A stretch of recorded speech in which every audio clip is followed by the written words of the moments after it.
신앙 고백드립니다. 전능하사 천지를 만드신 하나님 아버지를 내가 믿사오며 그 외아들 우리 주 예수 그리스도를 믿사오니 이는 성령으로 잉태하사 동정녀 마리아에게 나시고 본디오 빌라도에게 고난을 받으사 십자가에 못 박혀 죽으시고 장사한 지 사흘 만에 죽은 자 가운데서 다시 살아나시며 하늘에 오르사 전능하신 하나님 우편에 앉아 계시다가 저리로서 산자와 죽은 자를 심판하러 오시리라.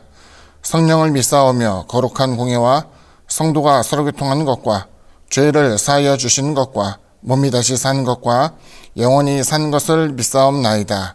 아멘. 함께 은혜 나눌 하나님의 말씀은 신약성경 마태복음 21장 12절로부터 22절까지의 말씀을 함께 보도록 합니다.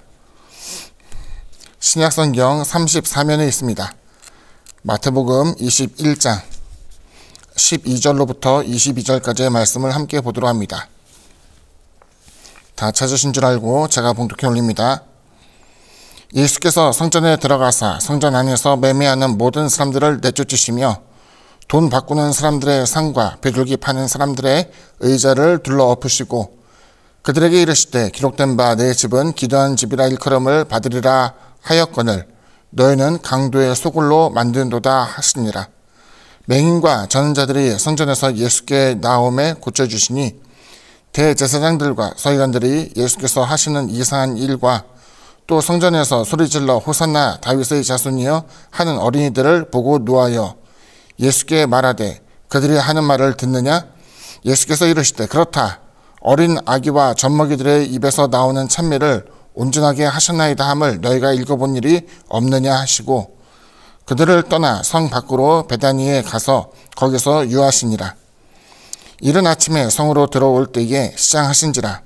길가에서 한 무화과 나무를 보시고 그리로 가사 잎사귀밖에 아무것도 찾지 못하시고 남에게 이르시되 이제부터 영원토록 내가 열매를 맺지 못하리라 하시니 무화과 나무가 곧 마른지라. 제자들이 보고 이상히 여겨 이르되 무화과 나무가 어찌하여 곧 말랐나이까?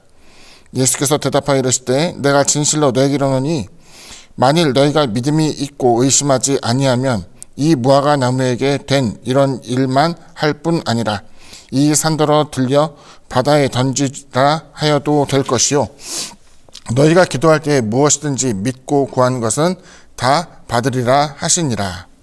아멘.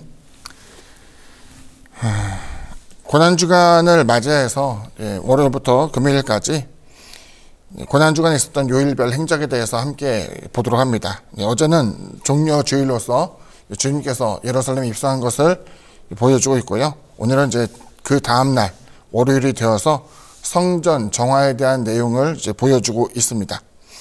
예수님께서 이제 성전에 들어가시사 장사한 자들을 다 내어 쫓죠. 그리고 주님께서 이야기하는 것은 성전은 기도하는 집이고 이것이 강도의 소굴이 되었다라고 탄식하시며 그들을 내어 쫓으며 오히려 질병 가운데 고침받고자 나았던 사람들에 대해서는 주님께서는 자비를 베풀어 고쳐주신 장면을 보여주고 있습니다. 오늘 여기서 보게 될 때 성전에 대해서 한번 생각해 보고자 합니다. 성전은 우리가 생각할 때에 하나님께 예배드리는 장소 그리고 하나님이 계시는 거처라고 생각을 합니다. 그도 그럴 것이 구약에 보게 되면 하나님께서 구름 기둥과 불 기둥으로서 출애굽하였던 히브리 민족과 함께 이동하고 있었고 그러니까 하나님의 현현에 대해서 하나님의 임재에 대한 것을 그들은 그 같은 광경을 통해서 목격하게 된 것이죠. 하지만 하나님께서 이제 시내산을 통하여서 하나님께서는 지성소를 만들고 또 그 안에 언약궤를 통하여서 하나님 임재에 대한 특별한 장소로서 혹은 그 가운데 상징물로서 만들게 될 때에 사람들은 그 언약궤야말로 하나님께서 임하시는 곳이라고 생각했습니다. 흔히 말하는 시은좌라고 이야기해서 그 위에 천사의 형상이 날개를 이렇게 덮고 있는 모습이 있는데 그곳에 피를 붓기도 하고 또 하나님의 자비가 나타난다, 은혜가 나타난다고 해서 시은좌라고 이야기를 했는데 거기는 당연히 하나님께서 계시는 곳이라고 생각을 한 것이죠. 그런데 이제 성전에 대한 개념이 하나둘씩 퇴색하게 됩니다. 솔로몬의 성전이 유명했던 것 가운데 하나는 그 내용 가운데 하나님 앞에 드려지는 예물 또 혹은 순종의 모습 또 하나님께서 그들에 대한 용서, 사랑 때문이 아니라 사실 그 성전에 대해서 의미를 찾게 된 것은 화려했다라는 것이죠. 다윗 때로부터 솔로몬에 이르기까지 하나님에 대하여서 열심히 있는 모습을 보여주게 되었고, 거기에 과정 가운데에 다윗이 구하였던 온갖 좋은 것들을 통해서 성전을 만들게 되었을 때에, 물론 그 크기에 대해서는 헤롯 성전과 비교할 수는 없었겠지만은 화려함과 가치에 대해서는 훨씬 더 그것을 상회한 것처럼 보이기도 했습니다. 자, 그런데 주님께서 유월절을 맞아 예루살렘에 방문할 때마다 성전을 들르면서 성전 정화에 대한 것을 이제 행하게 되었죠. 당시에는 대제사장들이 상인들과 결탁하여서 그곳에서 물건을 떼고 와서 여기서 하나님께 제사를 드리는데, 한번 생각해 봐요. 우리가 서울에 와서 하나님께 제사를 드린다고 한다면은 경상도나 저 전라도 끝자락에서 짐승을 가지고 와서 제사를 드리기는 너무 힘들었을 거예요. 왜? 너무나 먼 길이잖아요. 마찬가지로 거기서도 보게 되면은 예루살렘에 와서 그 성전에 와서 하나님께 제물을 바칠 때에는 돈을 들고 와서 거기서 가축을 사게 되고 그 가축을 희생시켜서 하나님께 제사를 드리곤 하였는데, 그러다 보니까 대제사장들이 자신의 이문을 크게 하기 위해서 성전 안에 있는 뜰에까지 제물을 쌓아두고서 거기서 제사를 드릴 수 있는 짐승들을 팔게 된 거죠. 돈 바꾸는 사람도 있었고 제물을 파는 사람도 있었고, 그 사람들을 통해 가지고 이제 대제사장은 자신의 영향력을 발휘하며 막대한 부를 쌓고 있었습니다. 자, 그런데 여기서 보면 주님께서 노끈을 가지고서 채찍질하며 사람들을 내어 쫓았어요. 다른 복음서에 기록되어 있는 내용입니다. 자, 그 같은 내용을 보면서 대제사장들은 불쾌하게 여긴 것이, 저 사람 우리 같은 대제사장도 아니고 도대체 무슨 권유로 이것을 하게 되는가 라고 했는데, 주님께서 여기서 마땅히 그들이 행해야 될 본분에 대해서 이야기한 거예요. 성전이라 하면 모름지기 기도하는 집이어야 될 것들, 너희는 기도하는 집으로서 이것을 유지하는 것이 아니라 강도와 같이 이 문을 위하여서 사람들의 것을 탈취하고 있었다는 것을 보여주고 있었죠. 그때에 사람들은 노여워하였지만, 대제사장들이죠. 그 사람들은 노여워하였지만 어찌할 방법을 찾지 못하던 차에 심지어 거기서 병약한 사람들이 주님을 찾아와서 자신들을 고쳐달라고 이제 빌게 되자 주님께서는 그들의 모든 질병을 고치시고 그 가운데 하나님의 은혜와 사랑에 대한 것을 나타내 주었어요.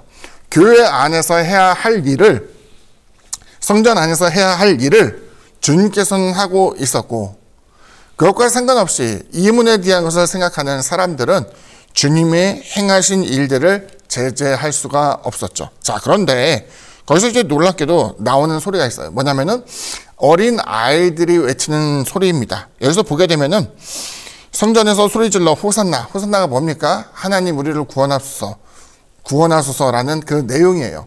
여기서 보면 호산나라는 소리를 외치면서 예수님을 메시아로서 인식하며 그 어린아이들이 이야기를 하게 되자 이 같은 이야기를 들었을 때에 대제사장들은 너무나 불쾌해서 이것을 제재할 것을 주님께 강변하게 됩니다. 그런데 주님께서 하신 말씀은, 그렇다, 어린 아기와 젖먹이들의 입에서 나오는 찬미를 온전하게 하셨다라는 시편의 내용을 인용하면서, 여기서 그들의 호소와 내용은 하나님을 찬미하는 데 있어서 제재할 방법이 없다라는 것을 재차 확인하게 되었습니다. 어린 아이들은 이익에 휘둘리지 않아요. 그들은 자신의 감정에 솔직합니다. 좋은 것은 좋다, 나쁜 것은 나쁘다라는 내용이 있고요. 그래서 젖먹이와 어린아이들의 입을 연약한 자라고 이야기한다면은 할 수 있는 것이 아무것도 없어 하나님을 찬미할 수밖에 없는데, 그 찬미하는 목소리를 통해서 오히려 하나님께서는 영화로움을 얻으셨다라는 것을 이야기하고 있는 것이죠. 게다가 그 이후에 주님께서 그곳을 지나가실 때에 무화과나무를 발견하게 되었습니다. 성경에서 무화과나무와 포도나무는 이스라엘이라는 민족 혹은 국가를 상징하게 되는 중요한 의미를 담고 있는 나무예요. 무화과나무의 곁을 지나가면서 거기서 이제 여기에 도대체 열매가 있는가를 살펴보았죠. 이제 우리가 조금 있으면 이제 부활절이잖아요. 6월절을 이제 금요일로서 이야기를 하게 되는데, 금요일 밤이죠. 그 6월절에 있어서 우리가 생각할 때에 드려지게 되는 그 같은 시기를 보면은, 무화과라는 게 이제 여름에 나타나기 시작하면서 계속 판매하지 않습니까? 그러니까 이제 이 당시의 시기를 보게 되면은 무화과 나무 열매가 없어요. 그러니까 이제 예수님께서 무화과 나무의 잎사귀를 들춰내면서 무화과 나무가 있는지 살피는 것은 여기서 보게 되면은 이건 시기적으로 어울리지 않는데 라고 말할 수 있는 거죠. 그런데 열매란 것이 어제까지 없던 것이 오늘 탁 열리는 게 아니잖아요. 뭡니까? 열매를 맺을 장소에 어떤 몽우리가 있는 것. 무화과라는 말 자체가 꽃이 없이 열매 맺는 것을 이야기하는데 실질적으로 우리가 먹는 그 무화과 자체가 꽃이라고 이야기하죠. 하지만 그 꽃이라는 것도 꽃 몽우리가 보이면서 열매가 생겨나는 것이기 때문에 예수님께서는 잎사귀를 들춰서 그것을 보는데 무화과가 열매로서 나타날 징조 자체가 보이지 않는 것을 이야기한 거예요.